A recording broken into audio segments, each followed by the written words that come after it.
లోకాన్ని ఎంతో ప్రేమించాడు. దేవుని ప్రేమ నిజమైన ప్రేమ. ఈ లోకంలోని ప్రేమ ఏదో ఒక స్వార్థాన్ని చూపిస్తుంది. ఒక తల్లి ప్రేమతో దేన్ని పోల్చలేమని దేవాతి దేవుడు సెలవిచ్చాడండి. ఆయన వ్యభిచారంలో పట్టబడిన స్త్రీని కూడా అమ్మా అని పిలిచాడు. అంత గొప్ప ప్రేమ. మన కోసం తన ప్రాణాన్ని ఇచ్చి, మరణించి తిరిగి లేచిన ప్రేమ. నిజమైన ప్రేమ. సజీవంగా నిలిచి ఉన్న ప్రేమ. క్రీస్తు ప్రేమ. ఒక్కసారి ఆలోచించుకుందామండి.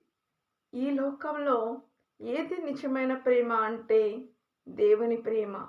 దేవుని ప్రేమ తర్వాత తల్లిదండ్రుల ప్రేమ. తల్లిదండ్రుల ప్రేమ కన్నా మించినది ఏదైనా ఉంది అంటే అది దేవుని ప్రేమ. దేవుని ప్రేమ తర్వాత తల్లిదండ్రుల ప్రేమ. ఈ లోకంలోని మాయాలోకపు ఆలోచనలోకి వెళ్ళిపోకుండగా దేవుని ప్రేమతో నింపబడి ఆయన నిత్య సత్య మార్గంలో నడుద్దాం.